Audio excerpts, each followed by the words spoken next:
We just pray. Father, we thank you, Father, for your wonderful presence in our lives. Lord, we thank you, Father, for your precious word. Thank you, Lord, for the tremendous authority that you've given us, Lord, to know you personally. Thank you, Lord, that changes everything.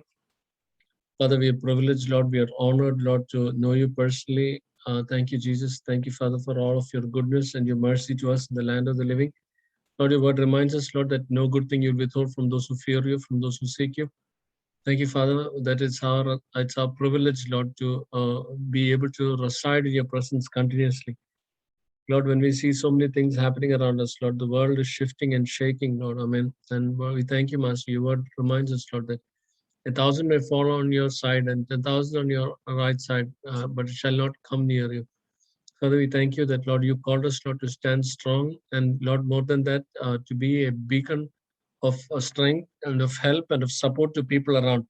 Help us, Lord, never to forget the fact, Lord, that you've called us and you've equipped us, Lord, to be a blessing to people around us, Master. I mean, it's not that we just are able to be in your presence, but Lord, also to bring others into your presence. Father, we thank you for all the amazing opportunities you're giving us, Lord, to serve you, to seek you, and to be in your presence. Father, even as we continue, Lord, to look at your word, we thank you, Father, for the clarity with which your word comes through. Thank you, mighty Holy Spirit, that you are the one who leads us into all truth. We are listening to you. We are hearing from you.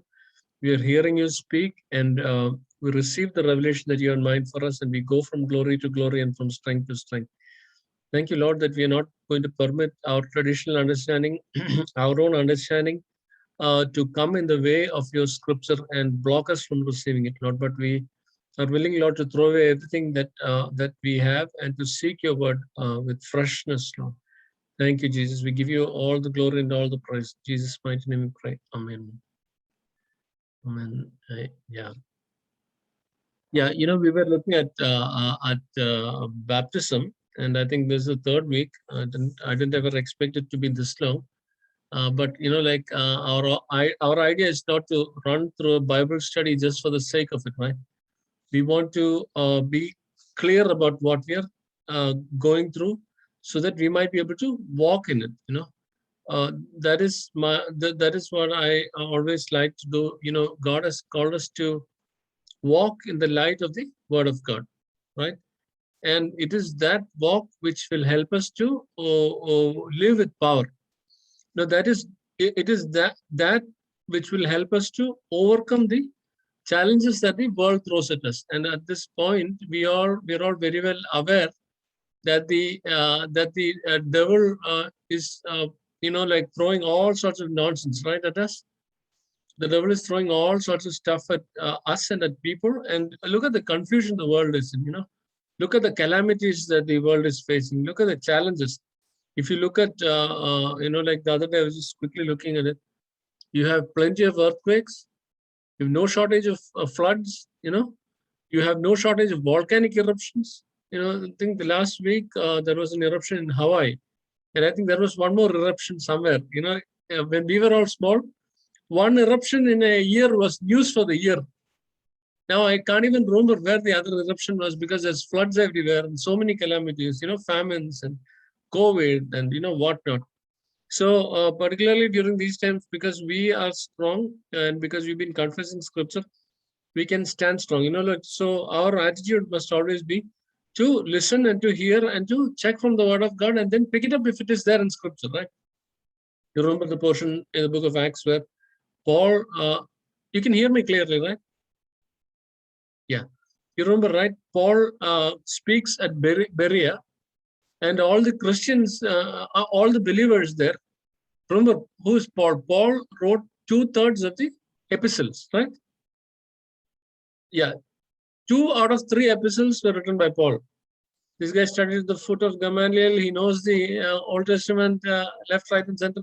Like he's got no confusion with all that. So whatever he taught, the Bible very clearly teaches us. What did the Berean Christians do? The Berean Christians checked to see whether what Paul said was founded in the scriptures.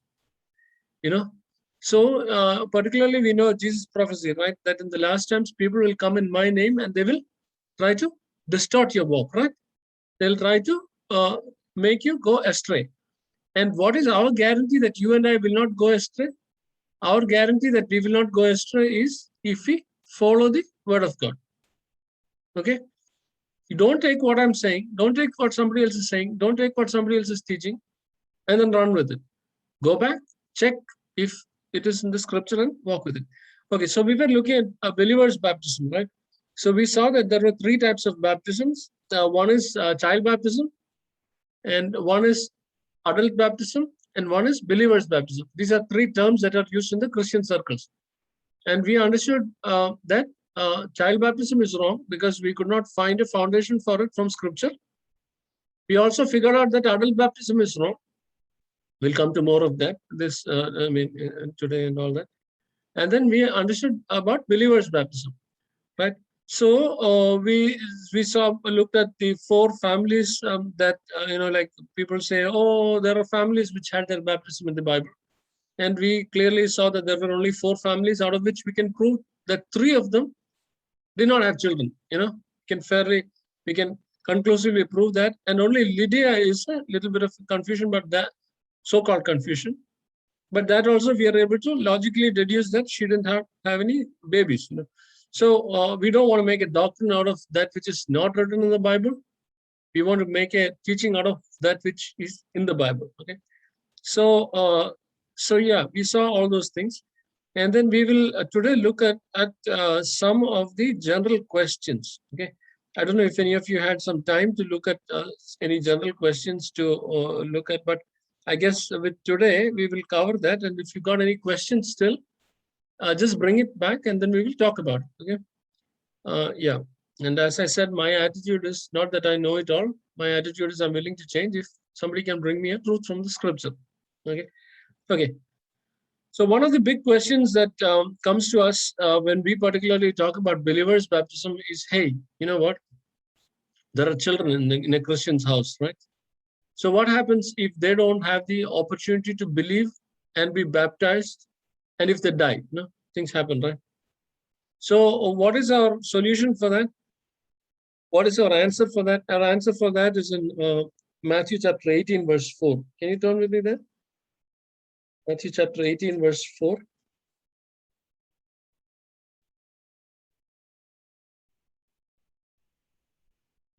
Somebody read that.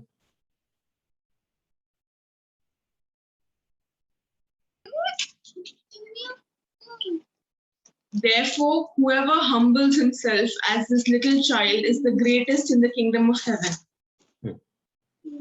Yeah. See, so whoever humbles himself is the greatest is in the kingdom of heaven, right? So as we learned, there are two baptisms. There are two kingdoms. One kingdom of heaven and one is the kingdom of God, right? The kingdom of God is here. And, I think I shared quite extensively on that, in one of the earlier videos. And if you look at it, you can see it. And then this is talking about the kingdom of heaven. Okay. So where is the kingdom of heaven? The kingdom of heaven is upstairs, right? It's where where you can actually, it's not on the earth. Heaven is in heaven, right? So Jesus said the kingdom of heaven belongs to somebody who is like a child, right? So what does it mean? So it means essentially that whether the child is a Muslim child or a Hindu child or a Christian child or a Buddhist child or an atheist child, it doesn't matter. What happens to the child? If in case the child dies, the child goes to the kingdom of heaven. You saw that, right? You need to be like a child to get to the kingdom of heaven. So the child is already a child. It doesn't need to be like a child. It is a child. Okay, so we know for sure that the child will get to heaven. So we don't need to have any fire insurance. Some people take baptism as fire insurance. Fire essentially from hell. Okay, so that is not it. And then when you look at then the other question that comes up is, was not child baptism the practice of the early church? Okay, so when you look at that particular question, I am personally convinced that child baptism, that we have a greater understanding of scripture than the Old Testament, than the brand new church which started in the book of Acts. Okay, look at it. Look at even our own bookshelves or even our own devices, right? How many Bible versions do we have on those? You know, we have then the books which against which we can check the meaning in Greek and in Hebrew, right? And we have commentaries, and then we have quite a few people with a great amount of knowledge, not just theory but even experience. So, you know, like all these people give us a very strong safety net around us, right? So that our faith does not fail. Our faith can fail if we don't found our faith on the word of God, right? So as long as we found our faith on the word of God, you and I are not going to fail, right? So when you look at this particular thing, I mean, the early church, we will see, we're going to go more into it. We saw that they gave baptism only to those who could repent and then take a baptism, right? So essentially, the child baptism was not a practice of the early church. According to history, you know, like there are some documents, you know, which mention that child baptism was the practice of the early church in the 2nd and the 3rd century. When you don't have, okay, they did not have the Bible comprised of 66 books in a book form, right? It is all handwritten. So one, it is pretty expensive. And then, you know, imagine these big scrolls. If you want to carry around a copy of all the scrolls, it becomes next to impossible. Only a rich man could probably afford that. If at all it could be afforded, you know. Like I've seen a video of these Messianic Jews. Messianic Jews are Jews who accept that Jesus is Messiah. And they have these big scrolls which they read in their Messianic congregation. And the scrolls are huge. Okay, one scroll will be about, it will be about this. It's a roll, and it's about you remember scrolls, right? It's a 2 sticks, and on one it is rolled, and the other one gets rolled as they're reading through. And the scrolls are so big, you know, and I don't know how many books that is. So it becomes a problem. So what I'm trying to say is when people don't have scripture in their hands, there's a great chance for error, right? Look at the error that has crept into our own churches. You know, I've heard pastors teaching wrong. I've seen priests teaching wrong. Why do we have so many quote unquote denominations, churches, right? We have so many denominations because everybody is running with one scripture, correct? And they're not founding their faith on the word of God. So imagine with scripture, people are going off track. So what's the state of people when they don't have scripture? So I would want to definitely believe that this child baptism crept into the church slowly because of the lack of scriptural understanding. Okay. And then another thought that comes to mind is, you know, like some people say, oh, only these Pentecostals are the ones who pulled up believers' baptism and came along. That's not true. You know, when you look at the Bible, you know, as you're going to go through in more depth, we will see that baptism, believers' baptism is taught in the Bible very, very clearly. Okay. So look at this. When you accept Jesus, okay, turn with me to 1 Corinthians 12:13. Some people think that the moment you get baptized, you join the Pentecostal church. That's not true. Okay. Yeah. I don't want to use that word, but don't panic. You're not joining any Pentecostal church. Okay. Somebody read 1 Corinthians 12:13. For by one Spirit are we all baptized into one body, whether we be Jews or Gentiles, whether we be bond or free, and have been all made to drink into one Spirit. Yeah, for by one Spirit are we all baptized into one body. Okay. So you see, there are a couple of things which we need to note here, which we will touch later too. So who is the one who is baptizing a person? This is talking about the believer's baptism. Okay. So here it says, for by one Spirit are we baptized into one body. So what is the body? The body is the body of Christ. Okay, so it doesn't matter which denomination, or as somebody said, which abomination you belong to, because it's only one church, right? And so everybody branches this and that and that and this. It's I'm sure when God goes up there, probably God is. It's not nice to say. It might be blasphemy. God might be confused with all these denominations we have here. Sorry, God doesn't get confused. Okay, so here it says, so when somebody gets a baptism, so when somebody gets a believer's baptism, actually the person who baptizes is not of much significance. Why? Because who is the one who's really baptizing? Look at that verse, 1 Corinthians 12:13. For by one Spirit.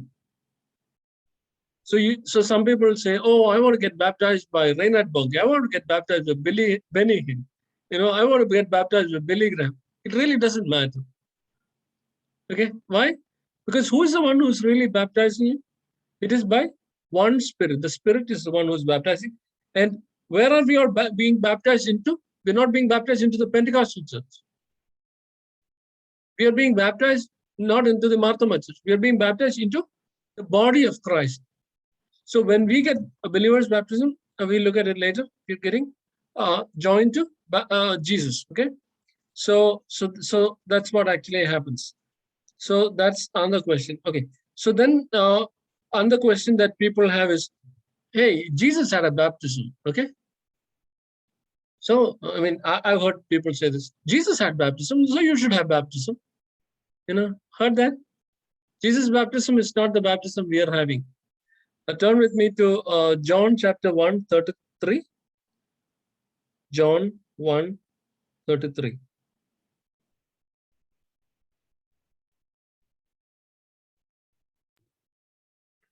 And I knew him not, but he that sent me to baptize with water, the same said unto me, upon whom thou shalt see the Spirit descending and remaining on him, the same is he which baptizes with the Holy Ghost. Verse 34.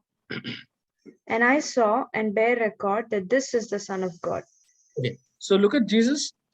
So this is John talking, right? And John bear him record. Ponu, what version are you reading? KJV. KJV? Okay, maybe I didn't Do you hear. want me to read it? Verse 32. Did you read? And John bear record? And John bear record, Fine, saying. Yeah. So I did not hear that bit. Okay, so and John bear him a record, saying, I saw the Spirit descending on him like a dove. And verse 33 says, and I would not have known him.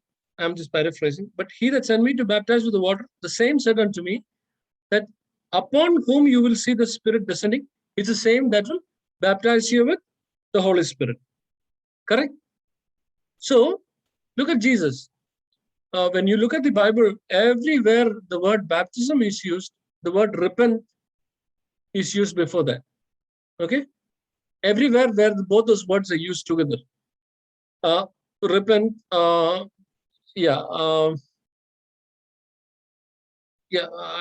one more word that is used, but I can't remember that right now. Okay, so essentially, so did Jesus have to repent of any sins for getting baptized? Obviously not. He was not a sinner, right? I mean, did not have the Adamic sin that was propagated down the course. So the baptism that Jesus had, you can see here, it was a sign given by God to him. See verse 33. And he that sent me to baptize with water, who is that? That is God speaking to John. Okay. The same said to me, who God told to John, that on whom you will see the Spirit descending and remaining on him, the same is he who will baptize with the Holy Spirit. Okay. So Jesus' baptism was a baptism of identification. Okay. And okay, so then we have under baptism, right? Turn with me to Acts chapter 19, verse 5. Acts chapter 19, verse 5. Actually, you can read from 1 to 7. And it happened, while Apollos was at Corinth, that Paul, having passed through the upper regions, came to Ephesus, and finding some disciples, he said to them, "Did you receive the Holy Spirit when you believed?" So they said to him, "We have not so much as heard whether there is a Holy Spirit." And he said to them, "Into what then were you baptized?" So they said, "Into John's baptism." Then Yeah. Paul said, "John indeed baptized with a baptism of repentance, saying to the people that they should believe on him who would come after him, that is, on Christ Jesus." When they heard this, they were baptized in the name of the Lord Jesus. And when Paul had laid hands on them, and the Holy Spirit came upon them, and they spoke with tongues and prophecy. Now the men were about 12 in all. Right. Okay, so you see this? This is talking about some believers, essentially believers, they believed whatever was being taught, and they had their baptism, right? They had their baptism, and when Paul and Apollos come around, they asked them, "Hey, did you guys receive the baptism of the? Did you receive the Holy Spirit?" Correct. Verse 2 says that, and they said, "We have not even heard of the reality of the presence of the Holy Spirit." And then he's saying, "So what were you baptized into?" Okay. So you see, baptism is not an option, right? So the immediate question is, so into what were you baptized? So it said, we had John's baptism. What is John's baptism? Verse 4 says, and Paul said this, and John verily baptized with the baptism of repentance. Okay. Saying unto the people that they which should believe on him, which should come after him, that is on Christ, that they should repent. Right? So John's baptism was a baptism of repentance. So actually, when you go back to those portions and read in the New Testament, John always says, repent and be baptized. Repent and be baptized. If you're going to get baptized, you must produce a fruit of repentance. Okay. But are we having John's baptism? We are not having the baptism of repentance. Okay. So we have Jesus' baptism, which is the baptism of identification. And then you have John's baptism, which is a baptism of repentance. So we are not doing either of those. And the portion that we earlier read was 1 Corinthians 12:13, was the baptism that we have is a baptism to be baptized into the body of Christ. Okay, so that's a very clear distinction that's mentioned there. Okay, and then the next question is, okay, so what happens to somebody who hasn't been baptized? Are they going to get to heaven? Okay, that's a question that's so much asked, particularly by those who don't want to go into the Bible, but who want to stick on to tradition. The Bible very clearly answers this. You look at Romans chapter 10, verse 9 and 10.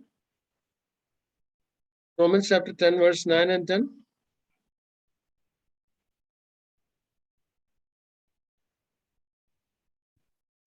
That if you shall confess with your mouth the Lord Jesus, and shall believe in your heart that God has raised him from the dead, you shall be saved. 10. For with the heart man believes unto righteousness, and with the mouth confession is made unto salvation. Yeah. See, so if you will confess with your mouth the Lord Jesus and will believe in your heart that God has raised him from the dead, you shall be saved. Okay. It doesn't say if you will confess with your mouth the Lord Jesus and will believe in your heart that God has raised him from the dead, and if you get baptized, you shall be saved. It doesn't say that. Correct? We shouldn't add anything to scripture, So the moment you believe in your heart and confess with your mouth, what happens? You get eternal life. Okay? But the challenge is this. What is the challenge? The challenge is, this is only the stepping stone into the kingdom of God. This is not the end all. I've seen so many believers, Are you a believer? Yes, I'm a believer. How are you a believer? They're lost. They don't even know Romans 10, 9 and 10. You see what I'm saying? There's no proof. As somebody said, like imagine somebody is being tried in the court of the law. So they're saying, Okay, this person, just put yourself in that place. Okay, this person claims to be a believer. What is the evidence that they are a believer? I'm sure a lot of people, the court will get confused. There's no evidence. You see what I'm saying? There should be specific evidence. So if you are only confessing and believing, okay, if you're only confessing and believing, that is just opening the door and putting your foot into the kingdom of God. That's not the completion. That's not the end all of everything. You know, look at Hebrews chapter 6, verse 1. Hebrews 6, verse 1 and 2. Therefore, leaving the principles of the doctrine of Christ, let us go on to perfection, not laying again the foundation of repentance from dead works and of faith toward God. Of the doctrine of baptisms and of laying on hands and of resurrection from the dead and of eternal judgment. Yeah, see, so here there are 6 items that are mentioned. Okay, one is foundation of repentance from dead works, faith towards God, doctrine of baptisms, laying on of hands, of resurrection from the dead, and of eternal judgment. Okay, what are these? These are the foundation, right? Verse 1 says, therefore, leaving the principles of the doctrine of Christ, let us go on and not again lay the foundation of these 6 things. Okay, and I'm personally convinced, I've seen this over and over and over in my life, that anybody who's got a confusion about baptism, quote unquote confusion, about believers' baptism, does not go a long way in the Christian faith. I've seen this personally. Okay. Now, why do they have a confusion? Because they want to hold on to tradition. Correct?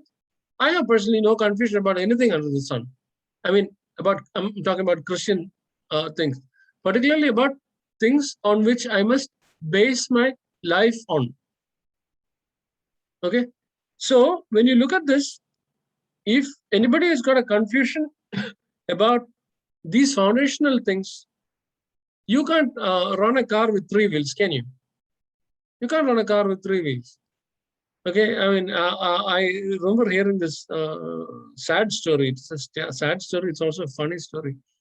You know, when we were in Tanzania, people would steal things left, right, and center. You know, my goodness, it's surprising as to there are a lot of stories which we can talk about. So it seems somebody came out of their house in the morning, got into the car, started the car, and drove it. And then you know what? The wheels were missing. And they had propped up the car on some blocks of wood or some stone.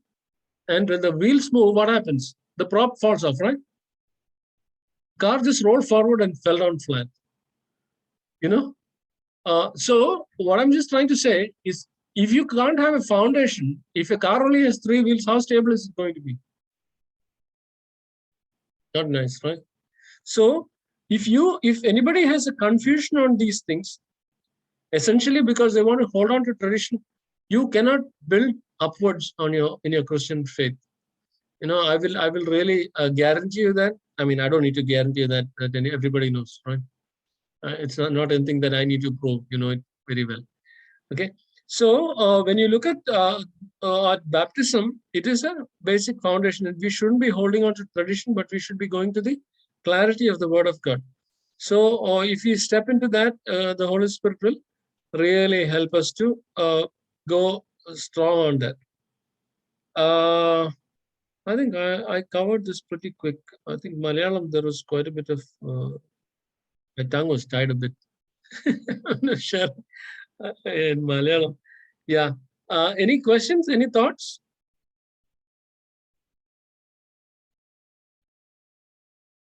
Yeah. I mean, feel free to ask questions, okay? Because one of the main reasons why, I mean, as I mentioned earlier, is for us to ask questions and to be clear about things. You know, we don't want to have our faith hazy. Yeah, and one thing which I probably just wanted to mention is, okay, I have 3 sons, okay? Now, Imagine I'm teaching every week. Hey, if you lay hands on people, they'll get healed, they'll get healed, they'll get healed. Okay. So my kids are hearing this. And imagine nobody's getting healed, neither am I getting healed. Okay. So what do you think is going to be their understanding on what I'm saying? Hey, this guy is just telling a lie. Correct? They will not tell me because they sort of want to, as a father, they want to probably honor me. But they know this in their heart, right? Because they're comparing what you're saying with what you're speaking. So, if particularly the challenge for us as parents and as adults is to make sure that what we speak and what we do matches. It shouldn't be like that. Because as I've said this earlier, there's a saying in English which says, "What you do shouts so loudly in my ears that I cannot hear what you say."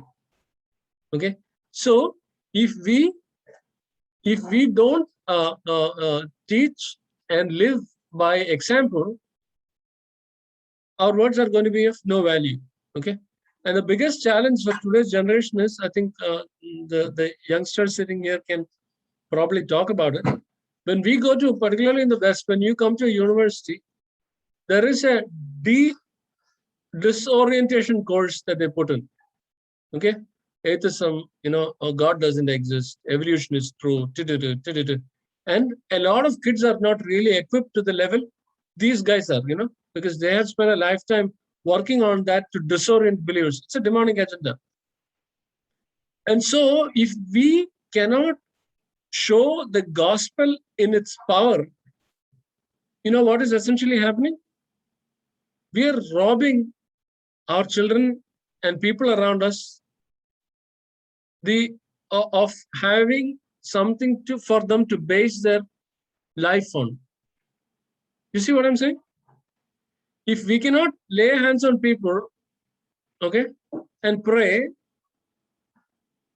or if we have no examples of that around us, and the children are hearing that, hey, if you lay your hands on the sick, they shall be healed, and nobody's getting healed, when they come to a place where their faith is challenged by these strong demonic forces, what is going to happen? Their faith is going to fail. Correct? So the necessity for us to immerse ourselves into a Christian walk is to protect us and people around us. You follow what I'm saying? It is not an option. Okay, let me talk. I know of a brother in church, okay? We've gone there a couple of times. All the people that are attending in that brother in church are all the elderly people. There is not one youth there. Because what do these people teach? There's no Holy Spirit. There's no gifts of the Spirit. There's no that. There's no this. So what happens when their own kids go out, get involved with other believers, and they find out about the gifts of the Holy Spirit and about the power that comes on by laying on of hands? What are they going to do? Are they going to stick on with this powerless thing? They'll quit it and go. You see what I'm saying? And I've seen this by my own eyes. Okay. So what I'm saying is, it is not an option for you and me to stand on the edge and look at these things and go away. It is for us to step into and experience it. Okay. I mean, it is not just for one or two, and particularly we are living in the last days. I don't need to tell that to anybody. Everybody knows that, right? Look at the number of calamities around us. I don't know if anybody is keeping track. How many times? Okay, have you any shortages of floods? No. Earthquakes? No. Volcanic eruptions? No. What not? Sickness? Famine made and natural, right? I don't know whether you all saw the video of that locust thing that came up last year. I don't know if it's died out. Has it died out or is it still there? See, I mean, at least I'm blank. You know why? Why I'm blank? There are so many calamities around me, I cannot keep track. When we were all youngsters, one earthquake, we would remember for the next whole year because there was only one that year. Right now, I can at least think of two. There were at least 2 volcanic eruptions in the last 2-3 weeks. I don't know whether you're aware of it. You may not be, because there's so many things going on. So what I'm saying is, like in these particularly in these last days, no need to prove that these are the last days. There are so many things, and particularly, we know that the baptism, the power of the Holy Spirit in these times will be much greater than that which was in the first times. So it is available to us. Lift your hand and you will receive it. Yeah, just step in and you will receive that. Don't sit back. And like as a testimony, I don't know, did you all lay your hands on anybody and pray? I know several of you did. I know several of you prayed for people. I heard about it. But if you have not done so, start by praying for a little headache, or a little back pain, or a little hand pain, or a little knee pain, or whatever, and see what happens. Okay, because at the end of the day, it is not you and I who heal, right? I was just sharing this in the Malayalam meeting. There was this guy who was starting to be used by God to heal people. And so he's praying one day at after some meeting, and then there are quite a few people in the line. And so he's praying for a headache, for a cough, for a fever, for that thing, for this thing. And then he sees the third person in line. He's a guy who's totally blind. Okay. So the guy panicked. And then he didn't know what to do. So when that person came up, what did this evangelist or preacher or whoever do? He sent him to the end of the line because he didn't have the guts to pray. Okay. And after some time, like this, as he saw this, the line was getting, and the second time the guy is coming around to the front. This guy is really panicking. God, what do I do? What do I do? And he heard the voice of the Holy Spirit on the inside of him. Son, who told you that you could heal? Okay. You do what I told you to do. What did God tell him to do? Lay your hands and pray. You do what I told you to do, and I will do what I told I will do. The guy was healed. Okay. So don't think that you and I are Superman to heal anybody. We're not Superman. Just believers. Okay? And what do believers do? They believe what Word of God says, right? So just be bold to lay your hands. And I just got, like these days I see several things are happening. We had a lady in our class who was going through chemotherapy. She used to come wearing a cap, and I didn't know her connected, because we're not thinking on those lines. So she happened to sit next to me, an elderly lady, and then I was just asking her what happened, and she said that she was going through chemotherapy. And so, like she's a believer, I know that. So she obviously prayed for her healing. I know that. So I said, you know what I will do? I will agree. There's something called the prayer of agreement. You can agree that whatever they prayed for will come to pass. So the Bible says, if two of you will agree upon anything, it shall be done unto you. So I agreed with her and I prayed, and I think that was last week. And I think on Monday or Tuesday, no, I think it was on Wednesday, she brought and showed me a report that she's now cancer-free. So I mean, so I've been seeing things. Yeah. So what I'm just trying to say is, I'm encouraging you to step out, do things, and give God the glory. Okay. Any questions? Any thoughts? Go back and look at these portions. Okay. Don't let your faith rest in me or on what I say, because at the end of the day, you and I are answerable to the Word of God. Okay. Okay. No questions? No thoughts?